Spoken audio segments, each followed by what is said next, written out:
पांच कृत्यों का प्रतिपादन, प्रणव एवं पंचाक्षर मंत्र की महत्ता, ब्रह्मा विष्णु द्वारा भगवान शिव की स्तुति तथा उनका अंतर ध्यान।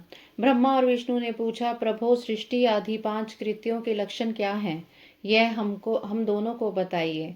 भगवान शिव बोले, मेरे कर्तव्यों को समझना अत्यंत गहन है, तथापि मैं कृपा पूर्वक तुम्हें उनके विषय में बता रहा हूँ।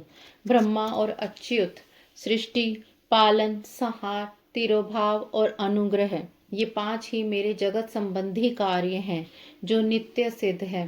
संसार की रचना का जो आरंभ है उसी को सर्ग या सृष्टि कहते हैं। मुझसे पालित हुआ सृष्टि का सुस्थिर रूप से ही रहना ही उसकी स्थिति है, उसका विनाश ही संहार है। प्राणों के उत्क्रमण को तिरोभाव कहते हैं। इन सब से छुटकारा मिल जाना ही मेरा अनुग्रह है। इस प्रकार मेरे पांच कृत्य हैं। सृष्टि आदि जो चार कृत्य हैं वे संसार का विस्तार करने वाले हैं। पांचवा कृत्य अनुग्रह मोक्ष का हेतु है। वह सदा मुझ में ही अचल भाव से स्थिर रहता है। मेरे भक्तजन इन पांचों कृत्यों को पांचों भूतों में देखते हैं। सृष्टि भूतल में, स्थिति जल में, संहार अग्नि में, तिरोभाव वायु में और अनुग्रह आकाश में स्थित है। पृथ्वी से सबकी सृष्टि होती है, जल से सबकी वृद्धि एवं जीवन रक्षा होती है, आग सबको जला देती है, वायु सबको एक स्थान से दूसरे स्थान को ले जाती है और आकाश सबको अनुग्रहित करता है। विद्वान पुरुषों को यह विषय इसी रूप में जानना चाहिए। इन पांच कृत्यों का भार वहन करने के लिए ही मेरे पांच मुख हैं। चार दिशाओं में चार मुख हैं और इनकी बीच में पांचवा मुख है। पुत्रों, तुम दोनों ने तपस्या करके प्रसन्न हुए मुझ परमेश्वर से सृष्टि और स्थिति नामक दो कृत्य प्राप्त किए हैं। ये दोनों तुम्हें बहुत प्रिय हैं। इसी प्रकार मेरी विभूति स्वरूप रुद्र और महेश्वर में दो अन्य उत्तम कृत्य संहार और तिरोभाव मुझसे प्राप्त किए हैं, परंतु अनुग्रह नामक कृत्य दूसरा कोई नहीं पा सकता। रुद्र और महेश्वर अपने कर्म को भूले नहीं हैं, इसलिए मैंने उनके लिए अपनी समानता प्रदान की है। वे रूप, वेश, कृत्य, वाहन, आसन और आयुध आदि में मेरे समान ही हैं। मैं पूर्व काल में अपने स्वरूपभूत मंत्र का उपदेश किया है जो ओंकार के रूप में प्रसिद्ध है। वह महामंगलकारी मंत्र है। सबसे पहले मेरे मुख से ओंकार अर्थात ओम प्रकट हुआ, जो मेरे स्वरूप का बोध कराने वाला है। ओंकार वाचक है और मैं वाच्य हूँ। यह मंत्र मेरा स्वरूप ही है। प्रतिदिन ओंकार का निरंतर स्मरण करने से मेरा ही सदा स्मरण होता है। अ, ई, उ, री, ली, ये पांच मूलभूत स्वर हैं तथा व्यंजन भी पांच पांच वर्णों से युक्त पांच वर्ग वाले हैं। मेरे उत्तरवर्ती मुख से अकार का, पश्चिम मुख से उकार का, दक्षिण मुख से मकार का, पूर्ववर्ती मुख से बिंदु का तथा मध्यवर्ती मुख से नाद का प्रकट्य हुआ। इस प्रकार पांच अवयवों से युक्त ओंकार का विस्तार हुआ है। इन सभी अवयवों से एकीभूत होकर वह प्रणव ओम नामक एक अक्षर हो गया। यह नाम रूपात्मक सारा जगत तथा वेद उत्पन्न स्त्री पुरुष वर्ग रूप दोनों कुल इस प्रणव मंत्र से व्याप्त है। यह मंत्र शिव और शक्ति दोनों का बोधक है। इसी से पंचाक्षर मंत्र की उत्पत्ति हुई है, जो मेरे सकल रूप का बोधक है। वह अकार आदि क्रम से और मकार आदि क्रम से क्रमशः प्रकाश में आया। ओम नमः शिवाय यह पंचाक्षर मंत्र है। इस पंचाक्षर मंत्र से मातृका वर्ण प्रकट हुए हैं, जो पांच भेद वाले हैं। उसी से शिरो मंत्र सहित त्रिपदा गायत्री का प्रकट्य हुआ है। उस गायत्री से संपूर्ण वेद प्रकट हुए हैं और उन वेदों से करोड़ों मंत्र निकले हैं। उन मंत्रों से भिन्न भिन्न कार्यों की सिद्धि होती है, परंतु इस प्रणव एवं पंचाक्षर से संपूर्ण मनोरथों की सिद्धि होती है। इस मंत्र समुदाय से भोग और मोक्ष दोनों सिद्ध होते हैं।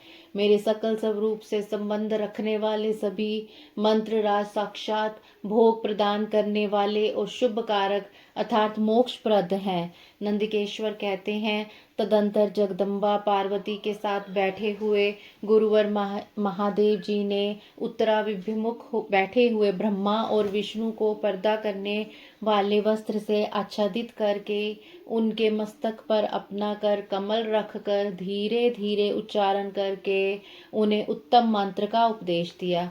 मंत्र तंत्र में बताई हुई विधि के पालन पूर्वक 3 बार मंत्र का उच्चारण करके भगवान शिव ने उन दोनों शिष्यों को मंत्र की दीक्षा दी। फिर उन शिष्यों ने गुरु दक्षिणा के रूप में अपने आप को ही समर्पित कर दिया और दोनों हाथ जोड़कर उनके समीप खड़े हो उन देवेश्वर जगत गुरु का स्तवन किया। ब्रह्मा और विष्णु बोले, प्रभो आप निष्कल रूप हैं, आपको नमस्कार है।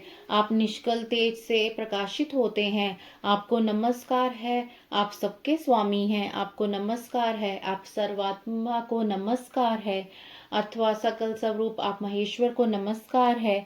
आप प्रणव के वाच्यार्थ हैं, आपको नमस्कार है। आप प्रणवलिंग वाले हैं, आपको नमस्कार है। सृष्टि पालन संहार तिरोभाव और अनुग्रह करने वाले आपको नमस्कार है। आपके 5 मुख हैं, आप परमेश्वर को नमस्कार है। पंच ब्रह्मा स्वरूप 5 कृत्य वाले आपको नमस्कार है। आप सबके आत्मा है, ब्रह्मा है। आपके गुण और शक्तियां अनंत हैं, आपको नमस्कार है। आपके सकल और निष्कल 2 रूप हैं, आप सद्गुरु एवं शंभु हैं, आपको नमस्कार है।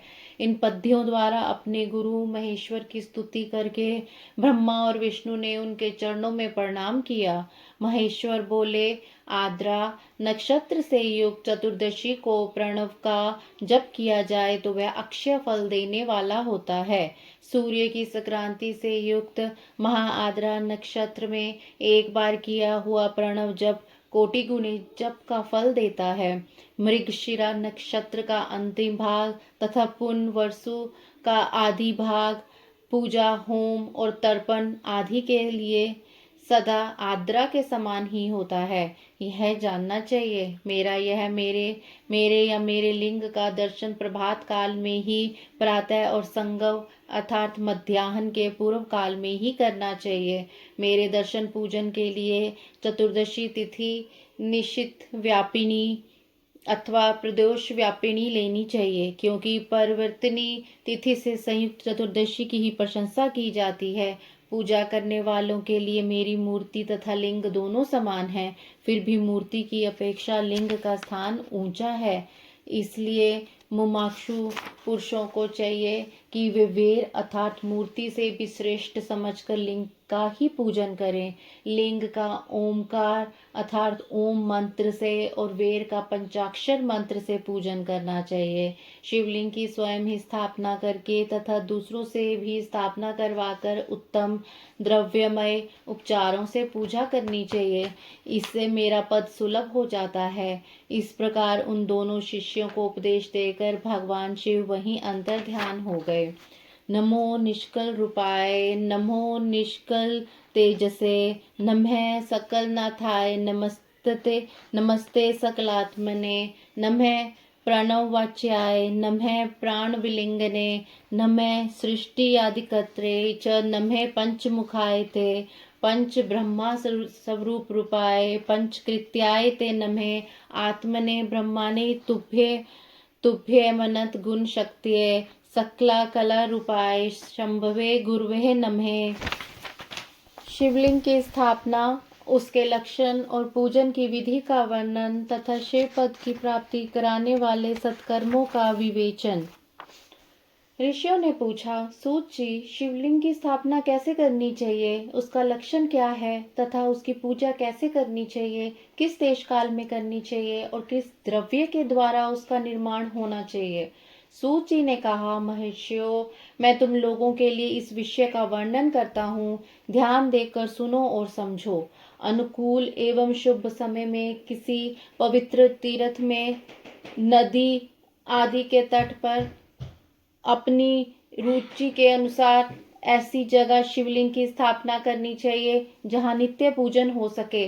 पार्थिव द्रव्य से, जलमय द्रव्य से अथवा तेजस पदार्थ से अपनी रुचि के अनुसार कल्पोक्त लक्षणों से युक्त शिवलिंग का निर्माण करके उसकी पूजा करने से उपासक को उस पूजन का पूरा फल प्राप्त होता है। संपूर्ण शुभ लक्षणों से युक्त शिवलिंग की यदि पूजा की जाए तो वह तत्काल पूजा का फल देने वाला होता है। यदि चल प्रतिष्ठा करनी हो तो इसके लिए छोटा सा शिवलिंग अथवा विग्रह श्रेष्ठ माना जाता है, और यदि अचल प्रतिष्ठा करनी हो तो स्थूल शिवलिंग अथवा विग्रह अच्छा माना गया है। उत्तम लक्षणों से युक्त शिवलिंग की पीठ सहित स्थापना करनी चाहिए। शिवलिंग का पीठ मंडलाकार अर्थात गोल, चकोर, त्रिकोण अथवा खाट के पाए के भांति ऊपर नीचे मोटा और बीच में पतला होना चाहिए। ऐसा लिंग पीठ महान पुरुष माफ करना गुरुजी, महान फल देने वाला होता है। पहले मिट्टी से, प्रस्तर आदि से अथवा लोहे आदि से शिवलिंग का निर्माण करना चाहिए। जिस द्रव्य से शिवलिंग का निर्माण हो उसी से उसका पीठ भी बनाना चाहिए। यही स्थावर अर्थात अचल प्रतिष्ठा वाले शिवलिंग की विशेष बात है। चर अर्थात चल प्रतिष्ठा वाले शिवलिंग में भी लिंग और पीठ का एक ही उपादान होना चाहिए, किंतु बाण लिंग के लिए यह नियम नहीं है। लिंग की लंबाई निर्माणकर्ता या स्थापना करने वाले यजमान के 12 अंगुल के बराबर होनी चाहिए। ऐसे ही शिवलिंग को उत्तम कहा गया है। इससे कम लंबाई हो तो फल में कमी आ जाती है, अधिक हो तो कोई भी दोष की बात नहीं। चरलिंग में भी वैसा ही नियम है। उसकी लंबाई कम से कम कर्ता के 1 अंगुल के बराबर होनी चाहिए।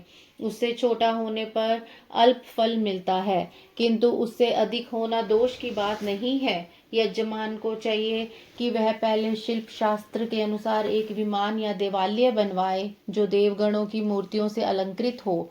उसका गर्भगृह बहुत ही सुंदर, सुदृढ़ और दर्पण के समान स्वच्छ हो। उसे 9 प्रकार के रत्नों से विभूषित किया गया हो। उसमें पूर्व और पश्चिम दिशा में 2 मुख्य द्वार हो जहाँ शिवलिंग की स्थापना करनी हो। उस स्थान के गर्त में नीलम, लाल, वैदुर, श्याम, मरकत, मोती, मूंगा, गोमेद और हीरा, इन 9 रत्नों को तथा अन्य महत्वपूर्ण द्रव्यों को वैदिक मंत्रों के साथ छोड़ें। सद्योजात आदि 5 वैदिक मंत्रों द्वारा शिवलिंग का 5 स्थानों में क्रमशः पूजन करके अग्नि में हविष्य की अनेक आहुतियां दें और परिवार सहित मेरी पूजा करके गुरु स्वरूप आचार्य को धन से तथा भाई बंधुओं को मनचाही वस्तुओं से संतुष्ट करें। याचकों को जड़ अर्थात सुवर्ण, गृही एवं भू संपत्ति तथा चेतन अर्थात गौ आदि वैभव प्रदान करें।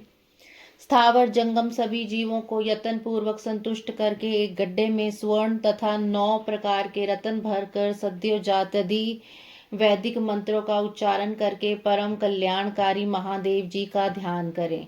तत्पश्चात नाद घोष से युक्त महामंत्र ओंकार अर्थात ओम का उच्चारण करके उक्त गड्ढे में शिवलिंग की स्थापना करके उसे पीठ से संयुक्त करें। इस प्रकार पीठ युक्त लिंग की स्थापना करके उसे नित्य लेप अर्थात दीर्घ काल तक टिके रहने वाले मसाले से जोड़कर स्थिर करें। इसी प्रकार वहां परम सुंदर वेर अर्थात मूर्ति की भी स्थापना करनी चाहिए। सारांश यह है कि भूमि संस्कार आदि की सारी विधि जैसे लिंग प्रतिष्ठा के लिए कही गई है वैसे ही वेर अर्थात मूर्ति प्रतिष्ठा के लिए भी समझनी चाहिए। अंतर इतना ही है कि लिंग प्रतिष्ठा के लिए प्रणव मंत्र के उच्चारण का विधान है, परंतु वेद की प्रतिष्ठा पंचाक्षर मंत्र से करनी चाहिए।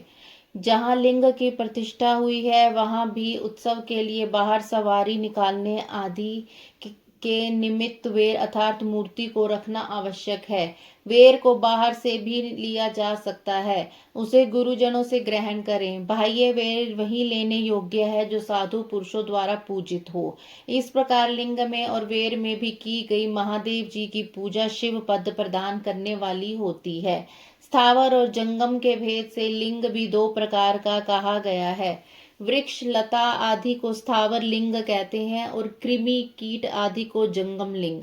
स्थावर लिंग की सींचने आदि के द्वारा सेवा करनी चाहिए और जंगम लिंग को आहार एवं जल देकर तृप्त करना उचित है। उन स्थावर जंगम जीवों को सुख पहुंचाने में अनुरक्त होना भगवान शिव का पूजन है, ऐसा विद्वान पुरुष मानते हैं। यों चराचर जीवों को ही भगवान ऐसा करने से क्रमशः शिव पद की प्राप्ति होती है। यूं चराचर जीवों को ही भगवान शंकर के प्रतीक मानकर उनका ही पूजन करना चाहिए। ओम सद्योजातं प्रपदामि सद्योजाताय वै नमो नमः। भवे भवनाति भवे भवस्व मां भवोद्वाय नमः। ओम वामदेवाय नमो ज्येष्ठाय नमः श्रेष्ठाय नमो रुद्राय नमः कालाय नमः कलविक्रणाय नमो बलविक्रणाय नमो बलाय नमो बल प्रमथनाय नमः सर्वभूतम दमनाय नमो मणोन्मथाय नमः। इस तरह महालिंग की स्थापना करके विविध उपचारों द्वारा उसका पूजन करें। अपनी शक्ति के अनुसार नित्य पूजन करना चाहिए और तथा दिवाली के पास ध्वजारोपण आदि करना चाहिए। शिवलिंग साक्षात शिव का पद प्रदान करने वाला है अथवा चरलिंग में षोडशोपचारों द्वारा यथोचित रीति से क्रमशः पूजन करे। यह पूजन भी शिव पद प्रदान करने वाला है। आह्वान, आसन, अर्घ्य, पाद्य, पाद्यांग, आचमन, अभ्यंग पूर्वक स्नान, वस्त्र एवं यज्ञोपवीत, गंध, पुष्प, धूप, दीप, नैवेद्य, तांबूल समर्पण, निरांजन, नमस्कार और विसर्जन, ये 16 उपचार हैं। अथवा अर्घ्य से लेकर नैवेद्य तक विधिवत पूजन करें। अभिषेक, नैवेद्य, नमस्कार और तर्पण ये सब यथाशक्ति नित्य करें। इस प्रकार किया हुआ शिव का पूजन शिव पद की प्राप्ति कराने वाला होता है। अथवा किसी मनुष्य के द्वारा स्थापित शिवलिंग में, ऋषियों द्वारा स्थापित शिवलिंग में, देवताओं द्वारा स्थापित शिवलिंग में, अपने आप प्रकट हुए स्वयंभू शिवलिंग में तथा अपने द्वारा नूतन स्थापित हुए शिवलिंग में भी उपचार समर्पण पूर्वक जैसे तैसे पूजन करने से या पूजन की सामग्री से भी मनुष्य ऊपर जो कुछ कहा गया है वह सारा फल प्राप्त कर लेता है। क्रमशः परिक्रमा और नमस्कार करने से भी शिवलिंग शिव पद की प्राप्ति कराने वाला होता है। यदि नियम पूर्वक शिवलिंग का दर्शन मात्र कर लिया जाए तो वह भी कल्याणप्रद होता है। मिट्टी, आटा, गाय के गोबर, फूल, कनेर, पुष्प, फल, गुड़, मक्खन, भस्म अथवा अन्न से भी अपनी रुचि के अनुसार शिवलिंग बनाकर तदनुसार उसका पूजन करें। अथवा प्रतिदिन 10,000 प्रणव मंत्र का जप करें अथवा दोनों संध्याओं के समय एक सहस्त्र प्रणव का जाप किया करें। यह क्रम भी शिवपद की प्राप्ति कराने वाला है, ऐसा जानना चाहिए। ओम अघोरेभ्यो घोर घोरतरेभ्य सर्वेभ्य सर्वेभ्य नमस्तेस्तु रुद्र रूपेभ्य। ओम तत्पुरुषाय विद्ये महादेवाय धीमहि तन्नो रुद्रः प्रचोदयात्। ओम ईशानः सर्वविद्यानां ईश्वरः सर्वभूतानां ब्रह्माधिपति ब्रह्माणो अधिपति ब्रह्मा शिवोमेस्तु सदा शिवोम। मंत्राक्षरों का इतने धीमे स्वर में उच्चारण करे कि उसे दूसरा कोई सुन न सके, ऐसे जप को उपांशु कहते हैं। जप काल में मकरांत प्रणव का उच्चारण मन की शुद्धि करने वाला होता है। समाधि में मानसिक जप का विधान है तथा अन्य सब समय भी उपांशु जप ही करना चाहिए। नाद और बिंदु से युक्त ओंकार के उच्चारण को विद्वान पुरुष सम्मान प्रणव कहते हैं। यदि प्रतिदिन आदर पूर्वक 10,000 पंचाक्षर मंत्र का जप किया जाए अथवा दोनों संध्याओं के समय एक सहस्त्र का ही जाप किया जाए तो उसे शिव पद की प्राप्ति कराने वाला समझना चाहिए। ब्राह्मणों के लिए आदि में प्रणव से युक्त पंचाक्षर मंत्र अच्छा बताया गया है। कलश से किया गया स्नान, मंत्र की दीक्षा, मातृकाओं का न्यास, सत्य से पवित्र अंतःकरण वाला ब्राह्मण तथा ज्ञानी गुरु, इन सबको उत्तम माना गया है। द्विजों के लिए नमः शिवाय के उच्चारण का विधान है। द्विजेत्रों के लिए अंत में नमः पद के प्रयोग की विधि है, अर्थात वे शिवाय नमः इस मंत्र का उच्चारण करें। स्त्रियों के लिए भी कहीं कहीं विधि पूर्वक नमोन्त उच्चारण का ही विधान है, अर्थात वे भी शिवाय नमः का ही जाप करें। कोई ऋषि ब्राह्मण की स्त्रियों के लिए नमः पूर्वक शिवाय के जप की अनुमति देते हैं, अर्थात वे नमः शिवाय का जप करें। पंचाक्षर मंत्र का 5 करोड़ जप करके मनुष्य भगवान सदाशिव के समान हो जाता है। 1, 2, 3 अथवा 4 करोड़ का जप करने से क्रमशः ब्रह्मा, विष्णु, रुद्र तथा महेश्वर का पद प्राप्त होता है। अथवा मंत्र में जितने अक्षर हैं उनका पृथक पृथक 1 लाख जप करें अथवा समस्त अक्षरों का एक साथ ही जितने अक्षर अक्षर हों उतने लाख जप करें।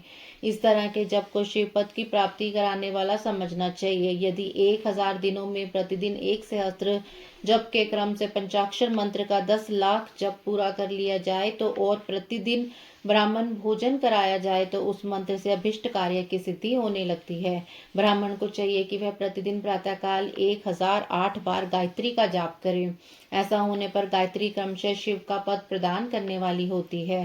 वेद मंत्रों और वैदिक सूक्तों का भी नियम पूर्वक जप करना चाहिए। वेदों का पारायण भी शिव पद की प्राप्ति कराने वाला है, ऐसा जानना चाहिए। अन्य तो बहुत से मंत्र हैं, उनका भी जितने अक्षर हो उतने लाख जप करें। इस प्रकार जो यथाशक्ति जप करता है वह क्रमशः शिव पद अर्थात मोक्ष प्राप्त कर लेता है। अपनी रुचि के अनुसार किसी भी एक मंत्र को अपनाकर मृत्यु पर्यंत प्रतिदिन उसका जप करना चाहिए, अथवा ओम इस मंत्र का प्रतिदिन 1 सहस्त्र जप करना चाहिए। ऐसा करने पर भगवान शिव की आज्ञा से संपूर्ण मनोरथों की सिद्धि होती है। जो मनुष्य भगवान शिव के लिए फुलवाड़ी या बगीचे आदि लगाता है तथा शिव के सेवा कार्य के लिए मंदिर में झाड़ने बुहारने आदि की व्यवस्था करता है, वह इस पुण्य कार्य को करके शिवपद प्राप्त कर लेता है। भगवान शिव के जो काशी आदि क्षेत्र हैं उनमें भक्ति पूर्वक नित्य निवास करे, वह जड़ चेतन सभी को भोग और मोक्ष देने वाला होता है। अतः विद्वान पुरुष को भगवान शिव के क्षेत्र में अमरन निवास करना चाहिए। पुण्य क्षेत्र में स्थित बावड़ी, कुएं और पोखरे आदि को शिव गंगा समझना चाहिए। भगवान शिव का ऐसा ही वचन है। वहाँ स्नान, दान और जप करके मनुष्य भगवान शिव को प्राप्त कर लेता है। अतः मृत्यु पर्यंत शिव के क्षेत्र का आश्रय लेकर रहना चाहिए। जो शिव के क्षेत्र में अपने किसी मृत संबंधी का दाह, दशा, मासिक श्राद्ध, सपिंडीकरण अथवा वार्षिक श्राद्ध करता है, अथवा कभी भी शिव के क्षेत्र में अपने पितरों को पिंड देता है, वह तत्काल सब पापों से मुक्त हो जाता है और अंत में शिवपद प्राप्त पाता है। अथवा शिव के क्षेत्र में 7, 5, 3 और या एक ही रात निवास कर लें। ऐसा करने से क्रमशः शिवपद की प्राप्ति होती है। लोक में अपने अपने वर्ण के अनुरूप सदाचार का पालन करने से भी मनुष्य शिवपद को प्राप्त कर लेता है। वर्णानुकूल आचरण से तथा भक्ति भाव से वह अपने सत्कर्म का अतिशय फल पाता है।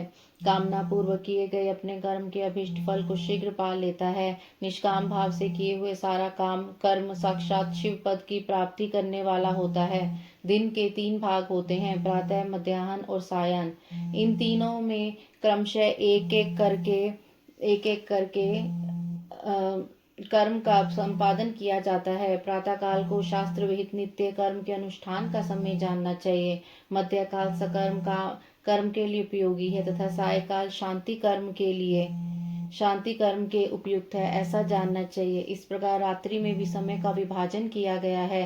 रात्रि के 4 प्रहरों में से जो बीच के 2 प्रहर हैं उन्हें निश्चित काल कहा गया है। विशेषता उसी काल में की हुई भगवान शिव की पूजा इष्ट फल को देने वाली होती है। ऐसा जानकर कर्म करने वाला मनुष्य यथोक्त फल का भागी होता है। विशेषता कलयुग में कर्म से ही फल की सिद्धि होती है। अपने अधिकार के अनुसार ऊपर कहे गए किसी भी कर्म के द्वारा शिवराधन करने वाला पुरुष यदि सदाचारी है और पाप से डरता है तो वह उन कर्मों का पूरा फल अवश्य प्राप्त कर लेता है। ऋषियों ने कहा, सूची पुण्य क्षेत्र कौन कौन से हैं जिनका आश्रय लेकर सभी स्त्री पुरुष शिवपद प्राप्त कर ले, और यह हमें संक्षेप से बताइए।